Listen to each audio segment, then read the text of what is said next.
And we're rolling. Alright. Trew Music, welcome to BlazinRy Radio. How are you guys? Hey, happy to be here, man. Thanks for having us. Absolutely.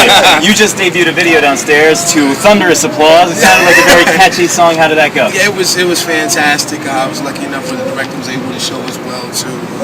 We're just trying to do different things. You know, it's kind of like a collection of like 3-4 songs together. So just trying to do things differently. And are all you guys in the group? Well, it's me, you know, I'm doing the writing and everything. My man James, he plays all the instruments. Okay. LA helps take care of a lot of the business for me. And I make people smile, and I make children want to share candy and sing. I think we need Chris Hansen from Dayton. I told you, man. I told you that. Simon was kind of like my mentor when he was first starting off. I was touring with him and learned a lot of the ropes from him as well. Cool. So you began your career in rap battles. Any crazy stories? Wow, yeah, man.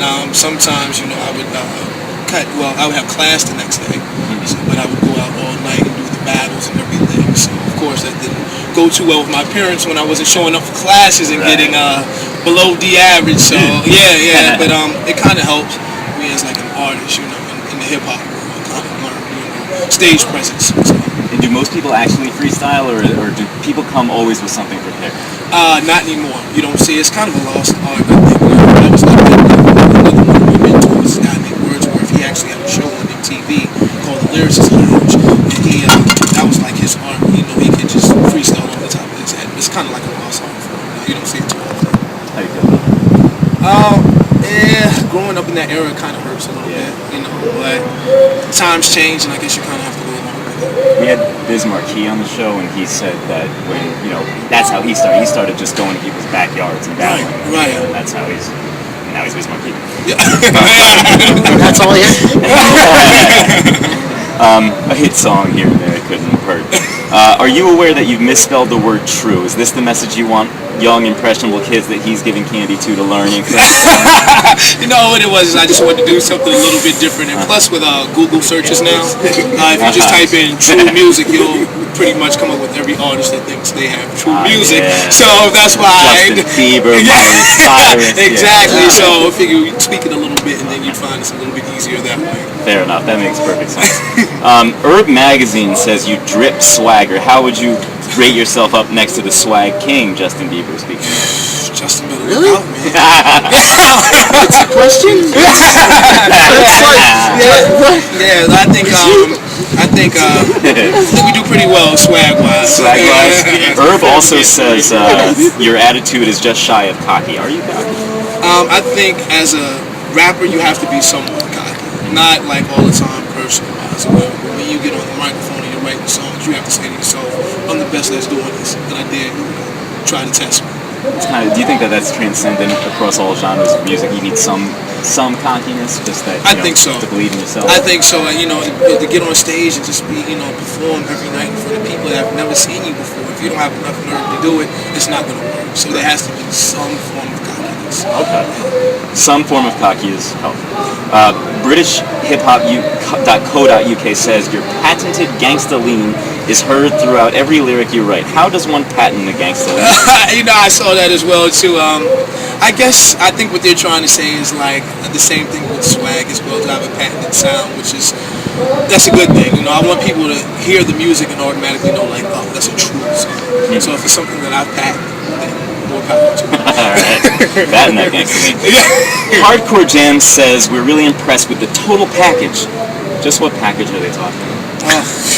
It depends on who the editor was.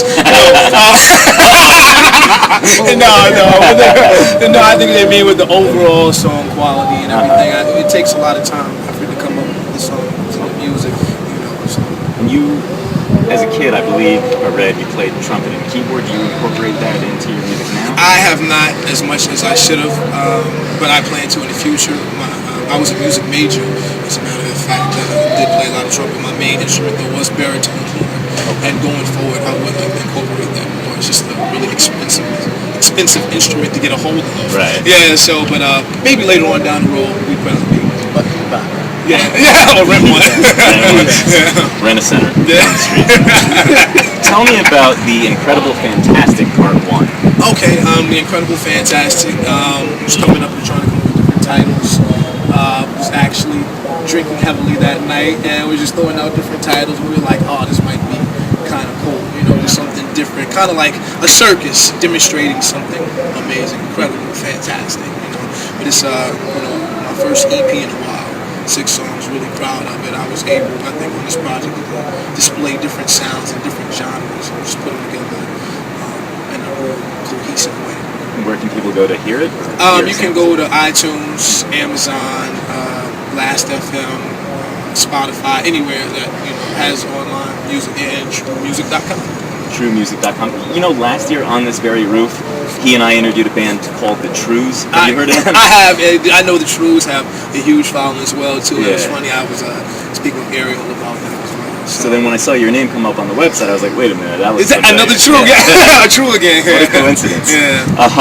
So you have a modeling career as well? I've done different things just for clothing lines and stuff. I've taken pictures of different clothing brands. Like Echo? Yeah, Echo and Layup, cardigans and cigars, and just written jingles for them as well.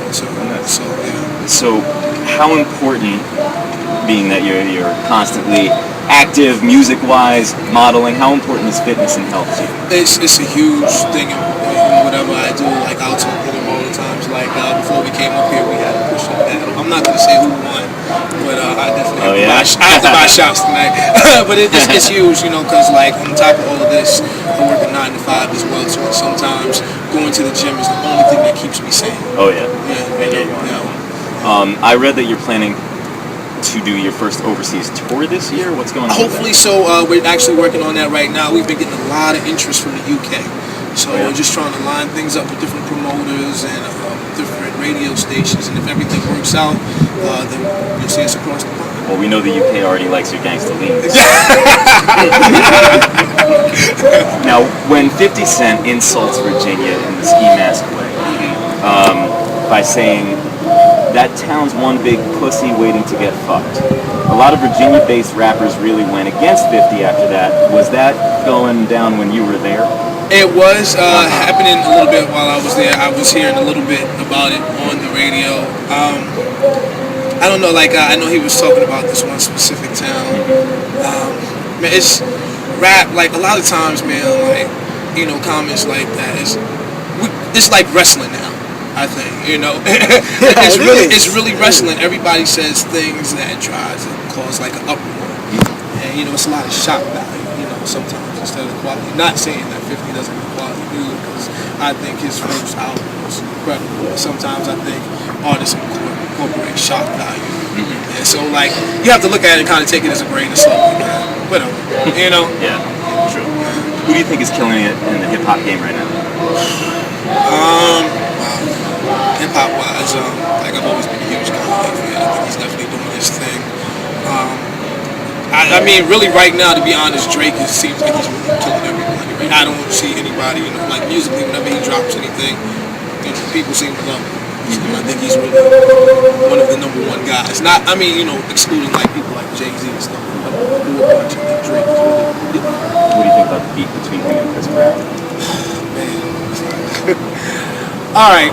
From an artist standpoint, everybody's like, I don't think a rapper should ever beef with R&B artists. To me, it's just not credible. It's not credible. It's just that. That would be how we kind of joked about earlier. But how would it look if we had a beef with Justin Bieber? And it's just a lot of people laugh about it. It's just come on, man. He's an R&B artist and you're a rapper. All of these rappers said things about you, but you didn't respond. This R&B person, you did. So it's just kind of I like Drake and all, but sometimes I think he just needs to shake it off. Just go make music. I think that needs to be said to a lot of rappers sometimes. Shut up, go make music. Do you think, along those lines, do you think it's better that it seems like for the most part they're just making music now, or do you think that hip-hop is kind of in dire need of some sort of huge battle right now, like a Jay-Z Nas type battle? You know what? It took a lot of maturity with their battle, because now you'll see even on the internet Jay-Z and Nas are friends. And the battle at one point was a huge definition of hip-hop. Yeah. But now the battle has kind of been watered down. I just think it's going to take talented musicians, kind of the way Frank Ocean just came back and has taken over, kind of the, I don't want to use R&B, pop. You just need like a musician that's going to transcend different things, and I think that's what's going to do it more than the battle. That's probably a healthier way of Yeah, doing exactly. it. Yeah.